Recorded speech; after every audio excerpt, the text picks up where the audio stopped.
me start with you, Ava. No one would dispute that the language he uses there is inflammatory.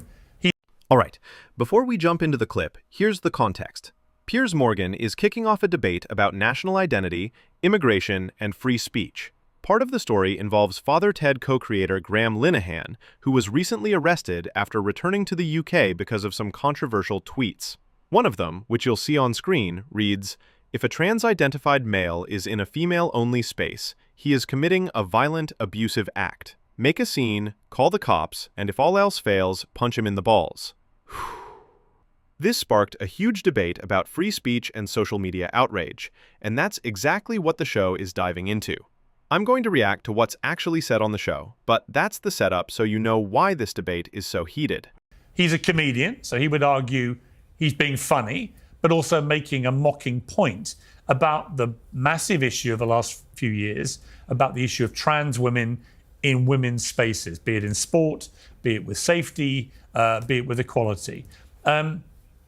Is it right, in your mind, that he should be seized by 5 armed police officers on his re-entry to the United Kingdom? Do you feel comfortable with that happening to somebody for a few inflammatory, comedically intended posts on social media? I think you're going to be very surprised by my answer, and I would say that I don't think it's right that he has been arrested. I think that he has made a career out of being hateful.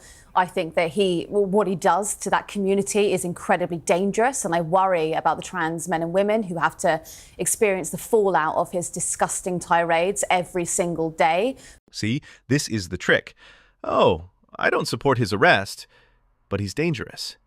He's hateful. He's scary. It's like when someone says no offense and then proceeds to say the most offensive thing imaginable. That little but cancels everything before it. Either you believe in free speech or you don't. You don't get to carve out exceptions just because someone's jokes hurt your feelings. But it does scare me that he was arrested, and it scares me that people are being arrested for what they're posting on social media. And I think that the government here and the Metropolitan Police need to be clearer about what the parameters are of what you can and can't post online if they're going to legislate on it. I think the worry, though, is that many trans people don't know how to deal with the vitriol or the fallout after he's had one of his explosions. I mean, you can't sue him, you can't shut him up, but every single day they have to deal with the tirade that falls on them. Well, his tirades, as you put it, are based on a firmly held belief by him that is shared by many other people. I don't care about his Well, hang on. beliefs. Let me finish my point. The comments he makes, all right, they can be expressed in an inflammatory way, as I've said, but that actually underpinning it is his argument that the trans activist lobby, for want of a different phrase, but the activist lobby supporting trans rights has spent the last few years traducing and reducing women's rights to fairness, equality and safety, and that it's actually the refusal to deal with that central problem, both in the United States, the United Kingdom and other countries, that has led to such rage on behalf of women's rights. The rage comes from trans people existing, which is what I find extraordinarily dangerous. That's just not true, and Ava knows it. Nobody's losing their mind because trans people exist. Come on. The issue is ideology bulldozing its way into places it doesn't belong. Women's sports, women's prisons, women's bathrooms. That's what people are reacting to. If it were just about existence, nobody would bat an eye. Work with trans people.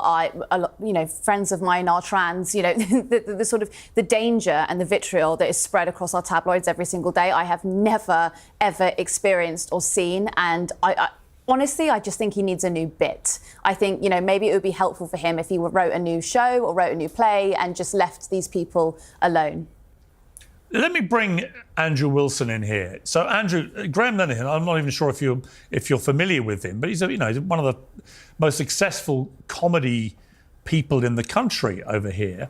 But he's been at the centre of this debate for a long time with his very stark views about this trans issue. He's been bailed by the UK police, but only with the condition that he doesn't go on X.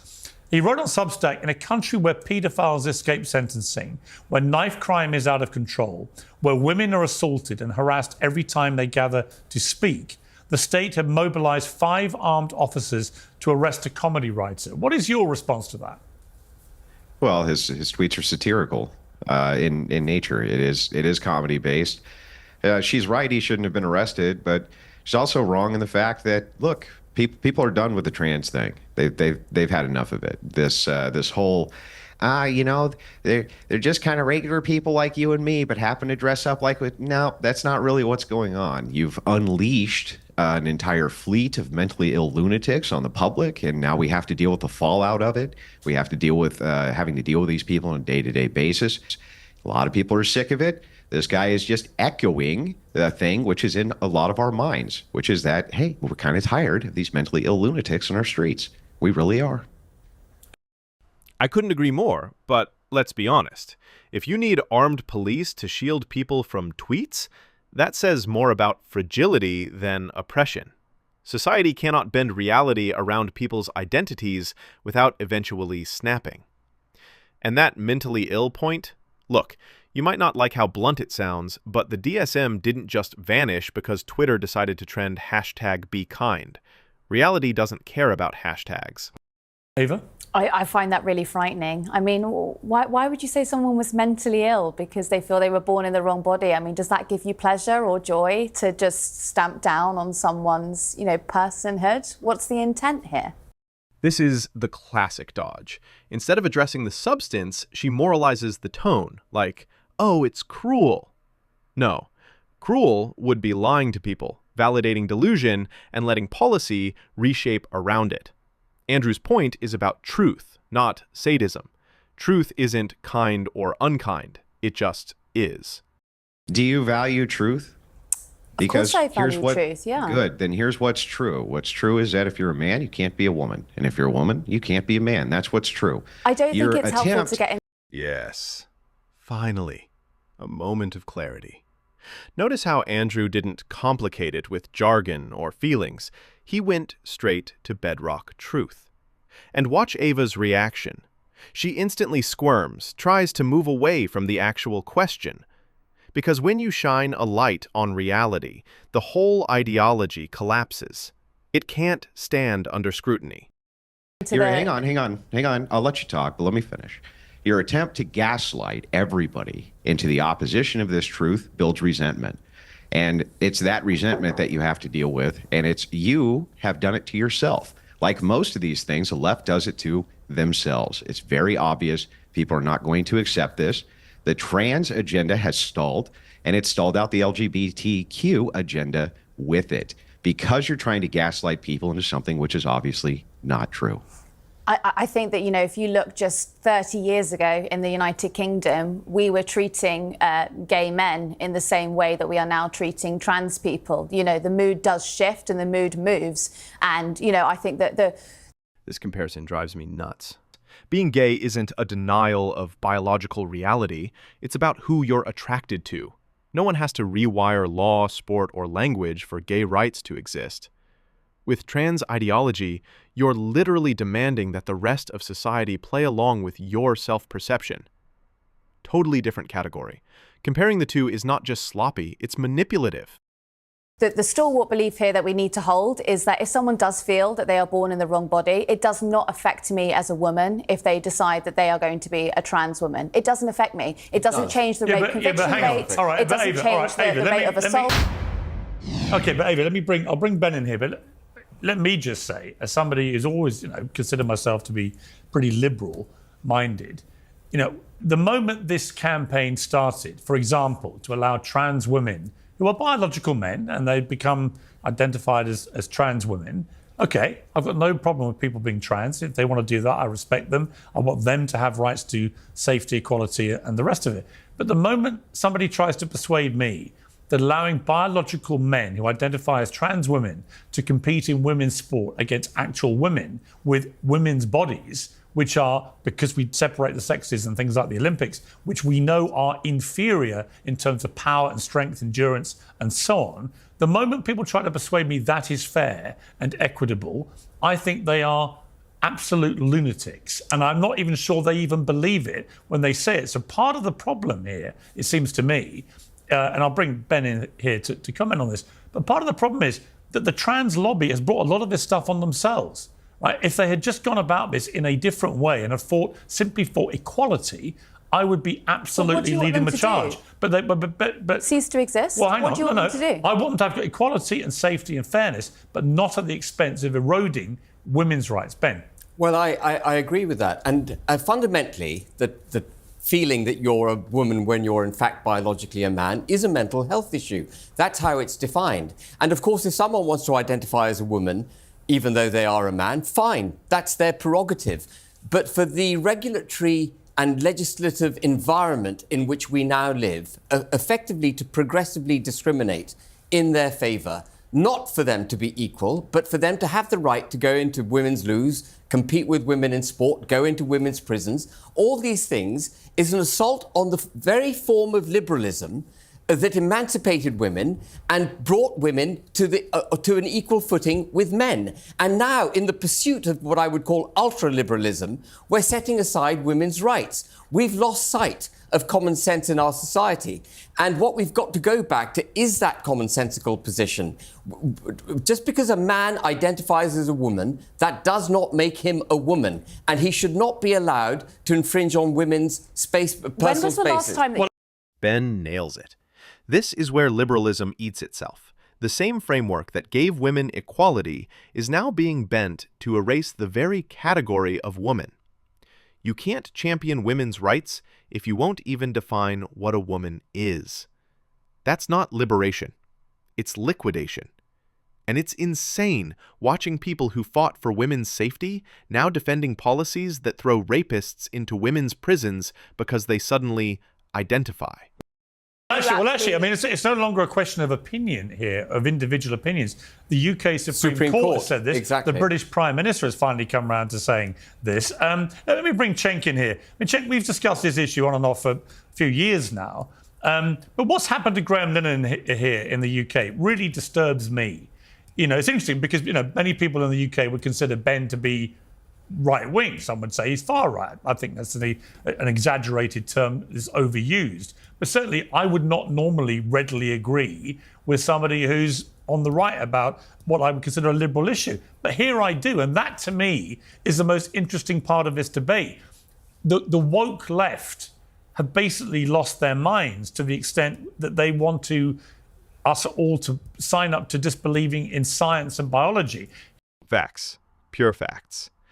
And here comes Cenk, waddling into the conversation with his trademark, "I'm reasonable, but also here's a nonsense word salad" shtick.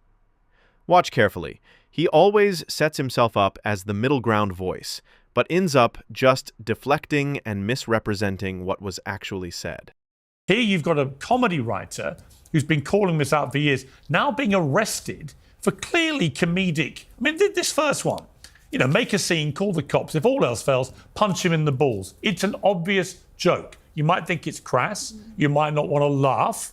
But actually, the point he's making is that biological men should not be in women's spaces. What is your view of what's happened to this guy? I mean, J.K. Rowling, who's no friend of Graham Linehan, in fact, has had a pop at him a few times before, said, what the fuck has the UK become? This is totalitarianism, utterly deplorable. Elon Musk calls this he replied to her, it's a police state. What do you think of this? Yeah, so as you know, look, I maybe some folks on here disagree with trans activists 95% or 200%. I disagree with them about 5% about professional sports. And nevertheless, I've been attacked just as viciously as anyone on this panel. So I get it, guys. I get that trans activists sometimes drive people away. First of all, they don't represent all trans people. Second of all, the bigger problem to me is the hatred that trans people are getting that is irrational. So this guy, when he does the tweets about the smelling and the homophobia and misogyny and all that stuff, I don't care. Those are just his opinions, and no one should ever be punished for their opinions, even if they're terribly obnoxious, right? When he gets into, hey, if you see a trans person in the wrong place, start screaming about them and maybe physically assault them, that depends on the laws in the UK. But if you're threatening violence like that in general, Yeah, it might be something the cops should talk to you about. And having nothing to do with your opinions about trans people or anything else, it's just that you're threatening violence. And then this other guy, the dude with the beard here, I mean, okay, so this is a common thing that the extreme right does. Okay, in my mind, there is no such thing as feeling like a woman. And I agree, I don't have that in my mind either. That doesn't mean that other people don't. I don't know why that's such a hard thing for folks to understand. So you weren't born that way, but they were. You think they're just all lying? And why would they be lying? And this whole thing of calling people who don't think like you mentally ill is actually super stupid. It's literally unintelligent. Ah, there it is, the smug dismissal. But notice how he twists Andrew's point. Andrew didn't say, everyone I disagree with is mentally ill. He said, claiming to know you're the opposite sex is, by definition, a break from reality. That's not an insult. That's a description of what mental illness is, a disconnect from reality. Cenk, as usual, is shadowboxing with arguments nobody made. Classic straw man.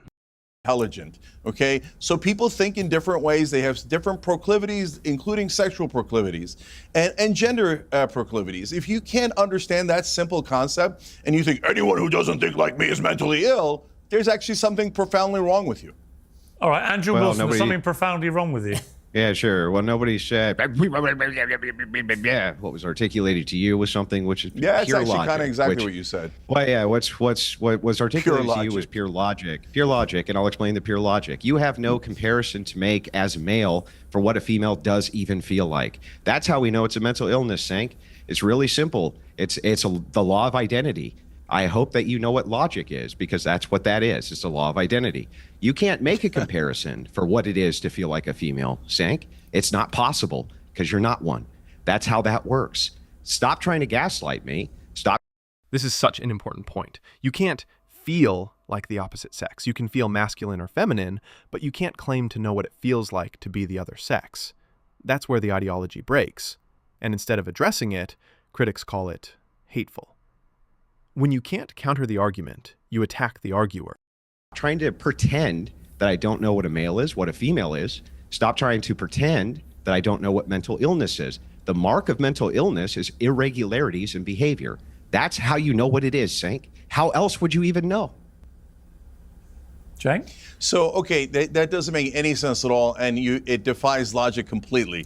So, first of all, you say, how would I know what's inside their heads? That's my point to you, brother. It just seems like you have trouble understanding simple rational reasoning. My question to you is, how can you make a comparison? How would you know what's in a trans person's head? You don't know what's in their head. Instead, what you're doing is a simple concept called projection. Hey, since I feel this way, you should feel this way. And then you start talking about irregularities. No, there's a difference between, hey, someone is detached from reality and is committing violence. Okay, that's a mental illness, regardless of what their background is, right?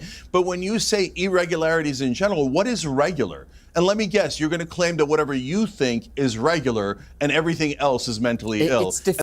Oh man, that's a lazy dodge. Of course, irregularity has a medical and psychological definition. We don't just shrug and say, well, everything's normal if you believe it is. That's not how medicine works. If it were, you could walk into a hospital with a broken arm and insist it's fine because you identify as healed.